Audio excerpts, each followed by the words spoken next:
नमस्कार, बिहार न्यूज में आप सभी का स्वागत है। मैं हूं प्रीति और खबरों की शुरुआत गया से करेंगे। जम्मू कश्मीर के कुपवाड़ा जिले के हंदवाड़ा में सिपाही के पद पर तैनात सीआरपीएफ के जवान संतोष कुमार मिश्रा का पार्थिव शरीर विशेष विमान से गया हवाई अड्डा पहुंचा। गया हवाई अड्डे पर सीआरपीएफ के जवानों एवं प्रशासनिक अधिकारियों के द्वारा उन्हें गार्ड ऑफ ऑनर दिया गया। गार्ड ऑफ ऑनर देने के बाद शहीद जवान के पार्थिव शरीर को सड़क मार्ग द्वारा औरंगाबाद जिले के देवहरा स्थित उनके पैतृक गांव रवाना कर दिया गया। बता दें कि पेट्रोलिंग के दौरान आतंकियों द्वारा किए गए हमले में सीआरपीएफ के 3 जवान शहीद हो गए थे। उनमें एक औरंगाबाद जिले के देवहरा निवासी संतोष कुमार मिश्रा भी शामिल थे।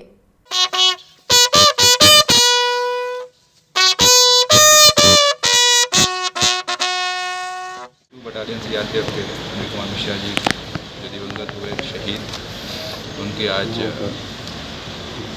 जो पार्थिव शरीर गया एयरपोर्ट लाया गया था और यहाँ पर पूरे पुलिस सम्मान के साथ उनको श्रद्धांजलि दिया गया है, जिसमें सीआरपीएफ के वरीय पदाधिकारी, बिहार सरकार की तरफ से मैं और एसएसपी साहब और अन्य एयरपोर्ट अथॉरिटी ऑफ इंडिया के भी सभी पदाधिकारी यहाँ पर उपस्थित थे। और इसके बाद ये पार्थिव शरीर को औरंगाबाद उनके पैतृक स्थान ले जाया जा रहा है और जहाँ पर पूरे सम्मान के साथ उनका अंतिम संस्कार किया जाएगा। ये एक मुश्किल घड़ी है जिसमें हम सभी, पूरा देश उनके परिवार के साथ खड़ा है और ये उनकी जो शहादत है वो देश को इस मुश्किल समय में सभी लोगों को फिर से एक मनोबल देती है। और मैं उम्मीद करता हूँ उनके परिवार को और उनके सभी लोगों को इस मुश्किल घड़ी से निपटने के लिए ईश्वर साहस दे, धैर्य दे, शक्ति दे। जिसमें सीआरपीएफ की एक पार्टी जब गश्त में और नाका पे निकली हुई थी, उस पर आतंकवादियों ने हमला किया।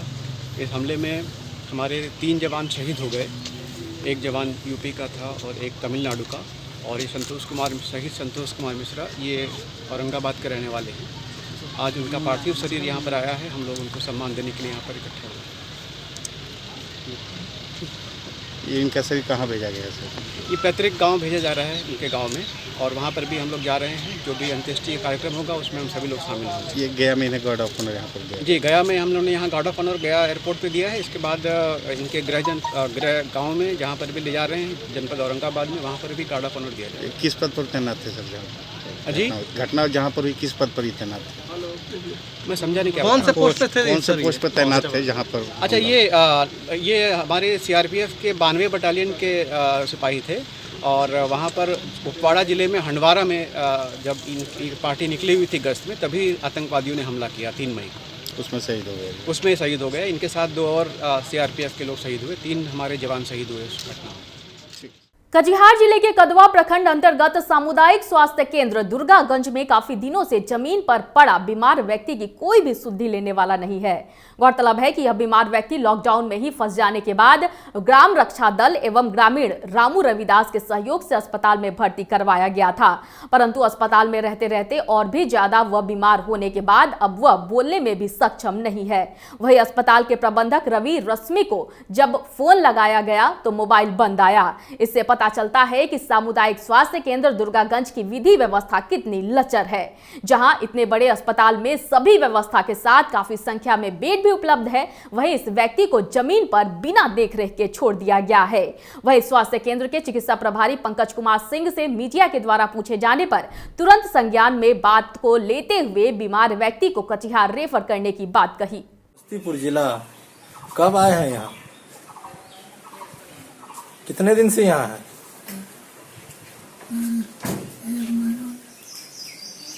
कौन लाके रखा है आपको यहाँ पे?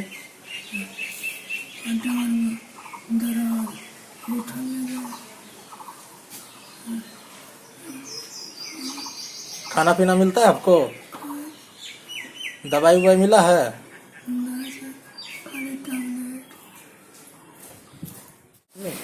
जी, एक पेशेंट बीमार काफी दिनों से यहाँ पड़ा हुआ है, ग्रामीणों का कहना है, क्या उसके बारे में जानना चाहेंगे?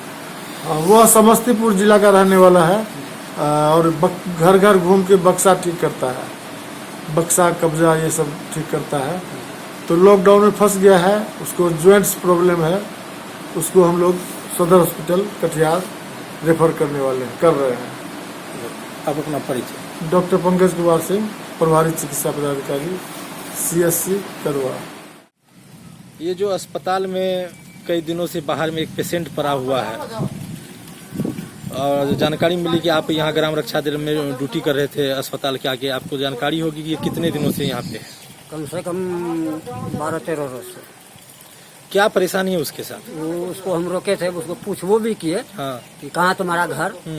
वो बोला कि मेरा घर इधर, बोला कि समस्तीपुर। हाँ। तो डॉक्टर साहब को बोले भी कि देखिए वो पेशेंट है, वो बेचारा लगता है कोरोना है कि क्या है। उसको पकड़ के हम लोग पहुँचाए उसके पास। बोला ठीक है वहीं बैठो, तो हम लोग उसको बैठाए। उसके बाद उसी दिन से वो यही रहता है, दवा दारू उसको मिलता है कि नहीं मिलता ये बात हम लोग ने पता। कहाँ पे रखा है उसको? उसको यही हॉस्पिटल के बरंडा पर है। बरंडा पे उसको बेड वगैरह पे नहीं रखा है? बाहर में बरंडा पर अभी भी उसका कोई परिजन वगैरह खोजने नहीं आया? कोई नहीं। तो आप सब आज ड्यूटी नहीं कर रहे हैं क्यों? आज हम लोग ड्यूटी इसलिए नहीं कर रहे हैं कि हम लोग कोरोना में ड्यूटी करते हैं, हम लोग को कोई व्यवस्था नहीं, पेट में खौर भी नहीं है, भूखे ड्यूटी किए 1.5 महीना से हम लोग ड्यूटी करते आ रहे हैं। हम लोग को कोई व्यवस्था नहीं पेट का, नहीं एक पैसा, नहीं अपना से चलने का कोई व्यवस्था, मैंने हम लोग को कोई व्यवस्था ही नहीं दे रहा है सरकार। सुरक्षा की दृष्टि से कुछ भी आपको मान लीजिए कहीं कुछ हो जाता है तो उसके लिए कोई देखभाल नहीं है। क्या नाम होगी आपका? मेरा नाम श्री रामू रविदास। कहाँ घर हो गया? Mohammadpur 10 number ward. कितने दिन तक ये अस्पताल के आगे ड्यूटी किया आप? हम लोग लगभग 1.5 महीना से। आप क्या चाहते हैं, ऐसे पेशेंट को क्या होना चाहिए, यहाँ रखना चाहिए या कटिहार रेफर कर देना चाहिए? इसके लिए तो सरकार के जो प्रावधान है वो सोचना चाहिए कैसे उसको रखा जाए।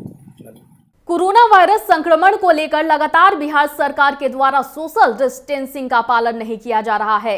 लोगों के द्वारा खुलेआम इसकी धज्जियां उड़ाई जा रही है। जब सोशल डिस्टेंसिंग को लेकर डाकघर में उपस्थित कर्मचारियों से बिहार न्यूज के रिपोर्टर अजय ने पूछा तो कर्मचारियों ने कुछ भी बोलने से इनकार कर दिया। आपको बता दें कि मंगलवार को लॉकडाउन के नियमों को तोड़ने वाले लोगों पर लाठियां चटकाई गई थी, लेकिन अब लगता है कि मसौढ़ी के लोग हम न सुधरेंगे की तर्ज पर चल रहे हैं।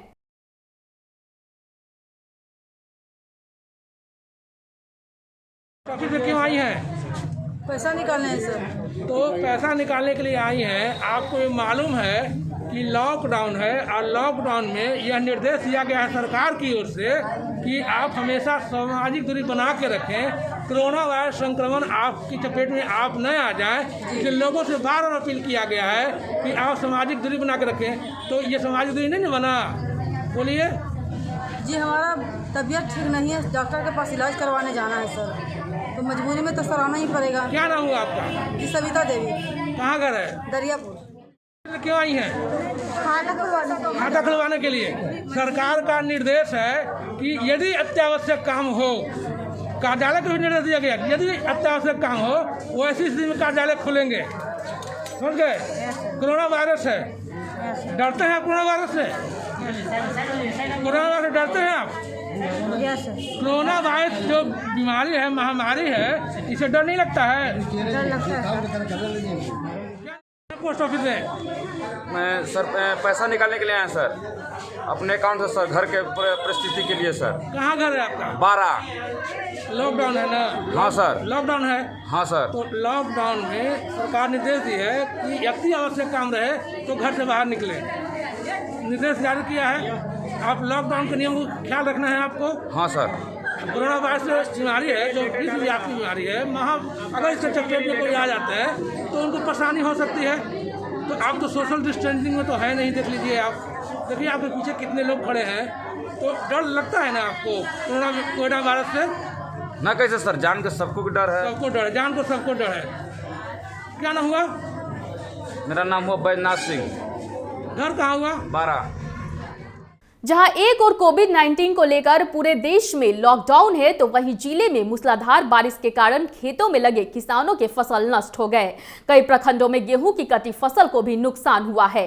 दरअसल मुंगेर जिले में तेज हवा के साथ मूसलाधार बारिश हुई। इस बारिश के कारण जहां एक और कई फसलों को फायदा पहुंचा है, तो वहीं कई फसलों को नुकसान भी हुआ है।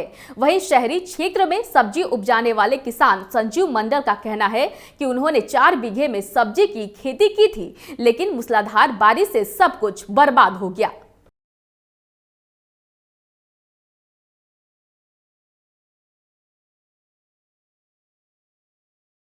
तो लगभग 10 बजे पूरी तेज़ आंधी और बारिश हुई है, इससे हमें बहुत ज़्यादा नुकसान है। जहाँ तक आप देख सकते हैं पूरा फसल जो है ख़राब हो गया है, पानी में बहुत सारे डूब गया है फसल, जो लत्तर वगैरह सब उजरा गए हैं। गोभी का फसल भी मेरा ख़राब हो गया है। मैं खेती के साथ साथ जो है मैं बजाज का भी चलाता हूँ, यहाँ पर बाइक का मैं शोरूम चलाता हूँ। वो भी पिछले 22 तारीख से जो लॉकडाउन है उसके कारण सब बंद है, सारा काम बंद है, सारा बिजनेस व्यवसाय बंद है। उसमें भी हम लोगों को लाखों का हानि हो रहा है। इसके अलावा मजदूर खेत में भी काम करने नहीं आ रहे हैं। एक तरफ से हम लोग को लॉकडाउन से मार पड़ रहा है, दूसरा मौसम का मार भी पड़ रहा है, और तीसरा जो है पूरा अर्थव्यवस्था चौपट हो गया हम लोग का। इससे हम लोग को लाखों का नुकसान है। आप देख पा रहे हैं किस प्रकार से खेत खराब हो चुका है, और मजदूर भी काम करने नहीं आते हैं। जो फसल थोड़ा बहुत होता भी है वो बाजार नहीं पहुंच पाता है। और अब ये कब लॉकडाउन टूटेगा, कब सब कुछ सही होगा, और कब ये हमारा सर्विस सेंटर खुलेगा, कब हमारा शोरूम खुलेगा, इसकी कोई निश्चित गारंटी नहीं है। और कहें तो चारों तरफ से तीन तरफा हम लोग को मार पड़ रहा है। मौसम का भी मार पड़ रहा है, लॉकडाउन का भी मार पड़ रहा है, और बैंक का भी कर्ज हम लोगों को सता रहा है कि बैंक का जो सीसी है हम लोग का, उसका क्या होगा, उसका भी ऋण हम लोग को हर महीने लग रहा है EMI। जनहित को ध्यान में रखते हुए अजय कॉन्स्टेक एंड रियल एस्टेट के MD समाज सेवी अजय कुमार सिंह के द्वारा पुनपुन प्रखंड के पुनपुन पंचायत और पार्थू पंचायत सहित कई पंचायतों में अपने सहयोगी राकेश कुमार के साथ मास्क, साबुन और सैनिटाइजर का वितरण किया। इसके साथ ही कोरोना वायरस संक्रमण को लेकर सामाजिक दूरी बनाए रखने की अपील भी की गई, ताकि इस विश्वव्यापी महामारी से बचा जा सके।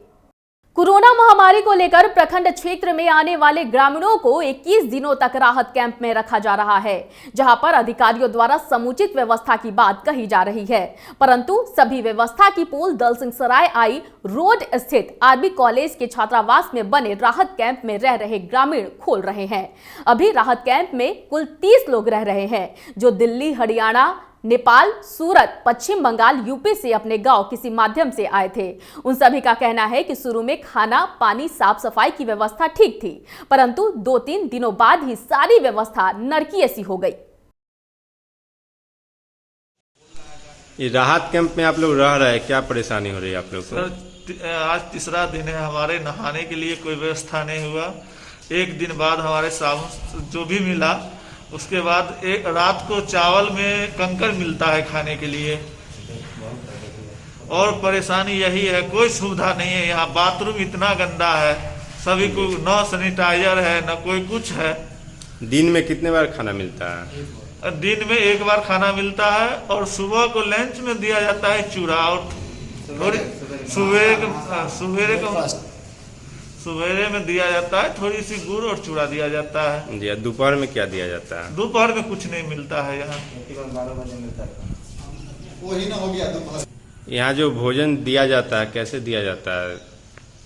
भोजन यहाँ पे देखिए दाल चावल ऐसे दिया जाता है, लेकिन हरा सब्जी एक बार भी नहीं दिया जाता। आलू सोयाबीन रात में दिया है, और सुबह में दाल देता है, उसमें पानी रहता है, नमक भी नहीं होता, मसाला कहाँ है, सब्जी में कुछ नहीं होता है। और सुविधा यहाँ पे कुछ भी नहीं है। बाथरूम गंदा है, नहाने के लिए सुविधा नहीं है, साफ सफाई का कोई व्यवस्था नहीं है। पानी हम लोग का रात में खत्म हो गया, कल का पानी पिए हैं, उसमें से बालू निकलता है, समझे। उसके अलावा यहाँ पे बहुत पंखा नहीं है। हम लोग बोले पंखा लगवाइए, मोटी लाइए, कुछ भी लाइए, कोई व्यवस्था नहीं किया अभी तक। कोई व्यवस्था नहीं, कम से कम ये सब करना चाहिए ना। हम लोग का सुरक्षा। कितने दिन से आप लोग रह रहे हैं यहाँ पे? हम लोग यहाँ कल आए हैं, और इतना में हम लोग इतना परेशान है। जो लोग 5-6 दिन से रह रहे हो कितना परेशान होगा, यही सोच लीजिए। क्या परेशानी हो रही है आप लोग को? हम लोग 10 दिन से है, उसमें से हम लोग 5 दिन बहुत अच्छा खाना मिला। इसके बाद यहाँ पर हम लोग को लेके आया, उसमें से 2 दिन बिल्कुल अच्छा खाना नहीं मिला। इसके बाद हम लोग कंप्लेन किए। इसके बाद सिर्फ भात, दाल, सब्जी, और उस पर सब्जी में आधा से ज़्यादा पानी ही है। इसके बाद भी हम लोग कंप्लेन भी करते हैं, हम लोग दीजिए रोटी, कुछ नहीं। हम लोग का बाथरूम भी बिल्कुल साफ होता नहीं है, बाल्टी भी नहीं है। बाल्टी उल्टी हम लोग का जो भी सामान दिया गया है वो सब है। गमछा दिया, गंजी दिया, और व्यवस्था दिया, साबुन दिया, सैनिटाइजर खत्म हो गया बोले। इसके बाद वो बोला ठीक है हम लोग व्यवस्था करते हैं, बस इतना ही तक है। अब कल हम लोग कंप्लेन किए कि भात में कंकर है, तो बोला ठीक है जाओ, इतना ही बात बोला। बिहार सरकार बिहार से बाहर रह रहे श्रमिकों सहित कोटा में रहने वाली छात्रों को बिहार वापसी करवाने में अपने वायदों को निभा रही है, जिसके बाद छात्रों के अभिभावकों ने राहत की सांस ली है। मसौढ़ी में आए एक छात्र शुभम कुमार ने बताया कि वो कोरोना वायरस संक्रमण से भयभीत होकर कोटा में रह रहे थे। घर वापसी की चिंता सता रही थी, लेकिन बिहार सरकार की पहल पर कोटा में पढ़ रहे छात्रों को बिहार वापस लाने का काम किया जा रहा है। अब शुभम कुमार अपने घर मसौढ़ी आ चुका है। उसके परिवार के चेहरे पर पर भी खुशी की लहर दौड़ गई है। छात्र शुभम का मेडिकल जांच भी हो गया है। फिलहाल उसे होम क्वारंटीन में रहने की सलाह दी गई है। आप देख रहे हैं बिहार न्यूज। मैं इस वक्त मसौढ़ी में हूँ और एक ऐसे छात्र से मिलने आया हूँ जो कोटा में रहकर अपनी पढ़ाई जाती है। लगातार सरकार को भी दबाव बन रही थी, अभिभावकों के द्वारा, तमाम विपक्षी पार्टियों के द्वारा भी और समाजसेवियों द्वारा भी, कि कोटा में फंसे हुए छात्र को सरकार लाए। अंततः अभिभावक और समाजसेवी और विपक्षी पार्टियां, सरकार ने इस मामले को संज्ञान में लिया और सरकार ने कोटा से तमाम छात्रों को बिहार बुलाने का काम कर रही है। और लगातार यह जारी है कि बिहार के जो भी छात्र, चाहे वो कोटा हो या किसी अन्य जगह पढ़ रहे हो, तो उनके हर हाल में लाया जाएगा। और आज ऐसे में मसौढ़ी में भी कुछ छात्र आए हैं जिनसे मैं रूबरू हो रहा हूँ, जिनसे मैं जानने का प्रयास कर रहा हूँ कि आप कोटा में जाकर पढ़ाई कर रहे थे, क्या था वहाँ का माहौल, कैसे रह पा रहे थे वहाँ। सबसे पहले तो बिहार में आपका स्वागत है। आप कोटा में पढ़ाई कर रहे थे? पढ़ाई करने तो गया था। क्या पढ़ रहे थे आप वहाँ? मैं IIT की तैयारी कर रहा था। IIT की तैयारी कर रहे थे। तो इतना दिन लॉकडाउन रहा, कोरोना महामारी जो है, वायरस है, पूरे राजस्थान में तो और ज्यादा, राजस्थान से और ज्यादा राजस्थान में कहीं एग्जाम भी नहीं कोरोना वायरस से। ऐसी स्थिति में आप राजस्थान में रह रहे थे, भयभीत नहीं हो रहे थे आप? डर तो लग ही रहा था लोग, लेकिन कुछ साथ में दोस्त भी थे तो उतना भी दिक्कत नहीं हो रहे थे। एक बाद में सब स्टेट के लोग बुलाने लगे तो फिर सब लोग चले गए, फिर हम लोग अकेले पड़ गए, सिर्फ बिहार के लोग बच रहे थे। फिर अकेलापन महसूस हो रहा था क्योंकि कोई थे ही नहीं बातचीत करने के लिए। अब कोचिंग इंस्टीट्यूट सब बंद ही हो चुका था, न कुछ टेस्ट पेपर नहीं कुछ मिल पा रहे थे, सिर्फ ऑनलाइन टेस्ट देने के लिए सुविधा था बस।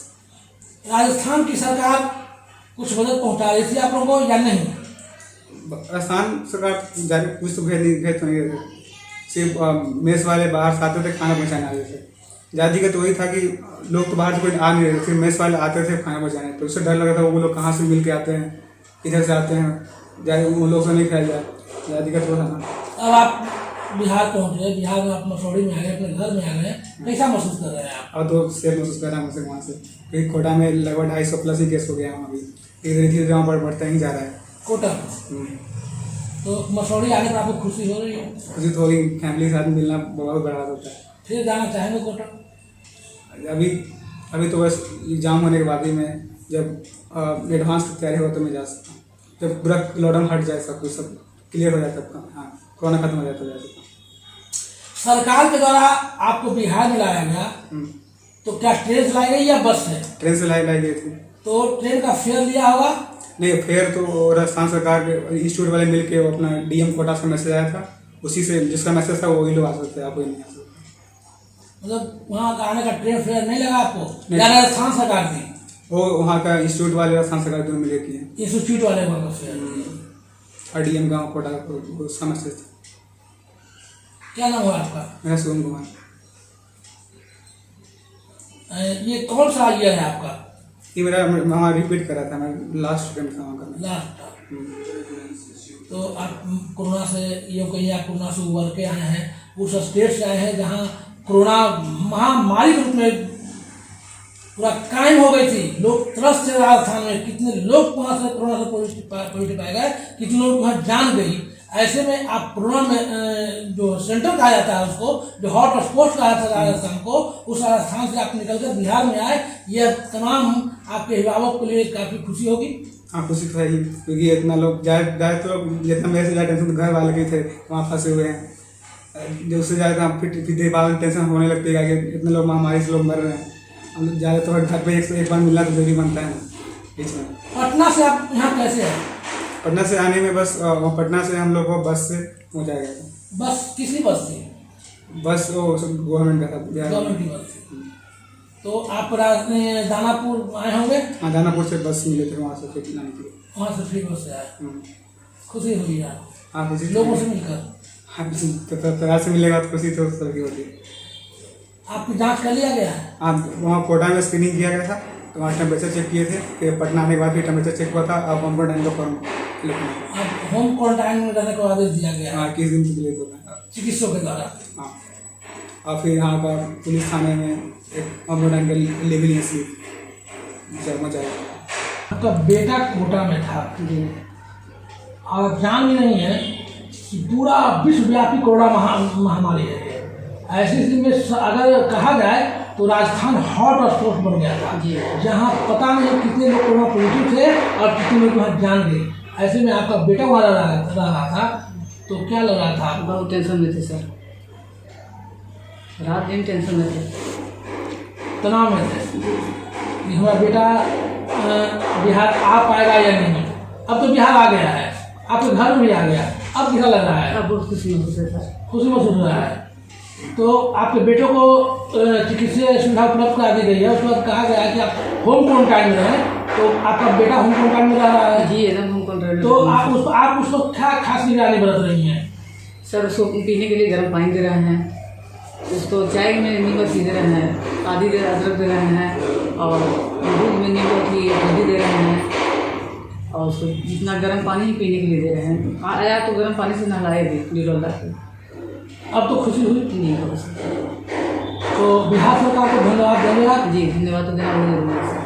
बिहार सरकार उम्मीद ही नहीं थी कि कैसे उन लोग आएगा। कोरोना वायरस के संक्रमण से बचाव के लिए विभिन्न स्तर पर डॉक्टर, पुलिस सहित अन्य समाजसेवी संगठन अपने अपने क्षेत्रों में डटे हुए हैं। लंबी अवधि तक लॉकडाउन की स्थिति बने रहने के फलस्वरूप दैनिक मजदूरों सहित कई लोगों के बीच भुखमरी की स्थिति उत्पन्न हो गई है। वैश्विक महामारी की इस विकट परिस्थिति में बाढ़ विधानसभा की राजद नेत्री नमिता नीरज सिंह ने एक मिशन प्रारंभ किया, जिसका नाम मिशन 5000 घर बाढ़ में कोई भूखा नहीं रहेगा, लोगों के दिलों से जुड़ना दिया गया है। अब तक नमिता नीरज सिंह ने बाढ़ विधानसभा के लगभग 5000 घरों में राहत सामग्री सहित 10,000 लोगों के बीच मास्क का वितरण कर चुकी है। साथ ही लॉकडाउन 3 की घोषणा के बाद भी वो जरूरतमंदों के बीच राहत सामग्री सहित मास्क का वितरण भी कर रही हैं। इस संबंध में उन्होंने बताया कि वो राजद की एक छोटी सिपाही हैं। उनके नेता लालू प्रसाद यादव और तेजस्वी यादव के निर्देशानुसार सभी जरूरतमंदों की सेवा वो कर रही हैं। हो रहा है वो बहुत ही विकट परिस्थिति देखने को मिल रहा है सभी जगह।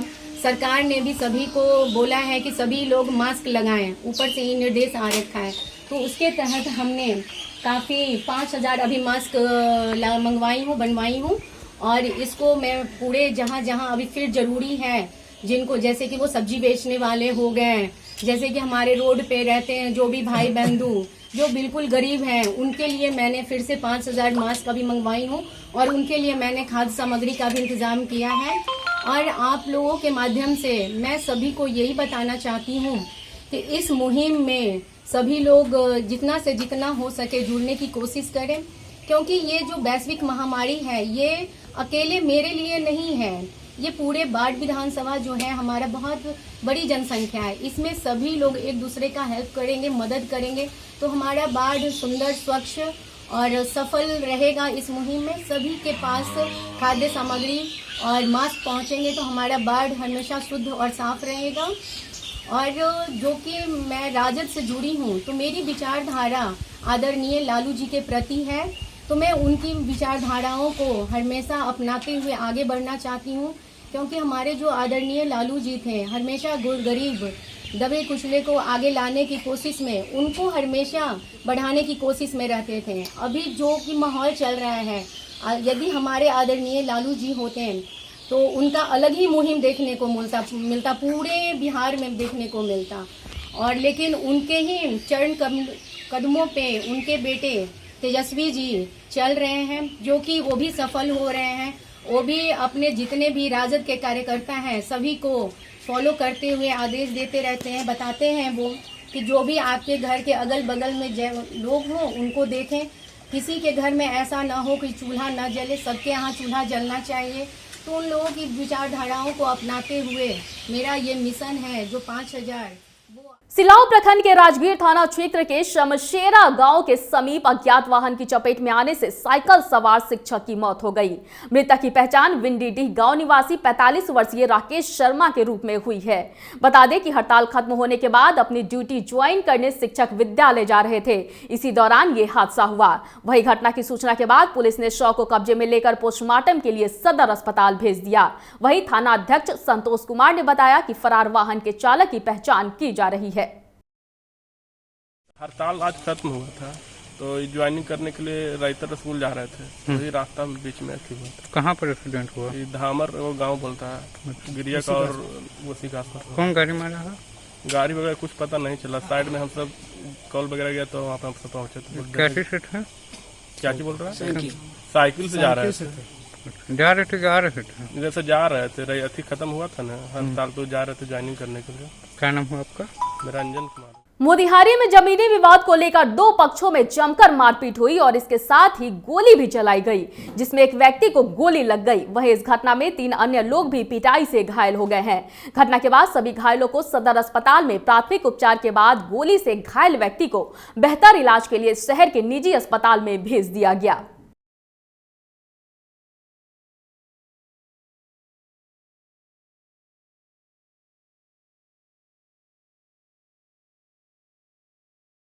बच्चों के विवाद के लेकर के खेत में मारपीट की घटना हो गई है, जिसमें एक जयचंद ठाकुर हैं चैलाहा बाबू टोला के, उनके पेट में गोली लगी है और 4 आदमी और जख्मी हैं। विवाद क्या लगा है सर? खेत में ये लोग गए थे घूमने के लिए, उसी में कुछ लोग बच्चे लोग बैठे हुए थे। रोशन ठाकुर वगैरह से इन लोगों का पहले कुछ विवाद हुआ और उसी के क्रम में मारपीट। गोली किधर से चली है सर? गोली चली है पीठ पक्ष की तरफ से। तो कितना राउंड गोली चलने की बात आ रही है? एक राउंड गोली चलने की लोग बात बता रहे हैं जो पेट में। बेतिया नगर परिषद की सभापति एवं भाजपा की महिला नेता गरिमा देवी सिकारिया ने कोरोना वायरस जैसी महामारी में स्वयं मास्क लगाकर न केवल जनता की सेवा में लगातार सक्रिय हैं, बल्कि जरूरतमंद लोगों के लिए भोजन वितरण शिविर का आरंभ भी किया है, जो कोरोना प्रकोप तक जारी रहेगा। बता दें कि सभापति बेतिया विधानसभा की जनता को अपने परिवार की तरह मानती हैं और हर संभव उनकी सहायता भी करती हैं, जिसका नतीजा यह है कि लोगों का लगाव और आकर्षण इनके प्रति बढ़ गया है। लोगों का कहना है कि गरिमा देवी की तरह जनता की सेवा और क्षेत्र का विकास करने वाला कोई दूसरा नहीं है।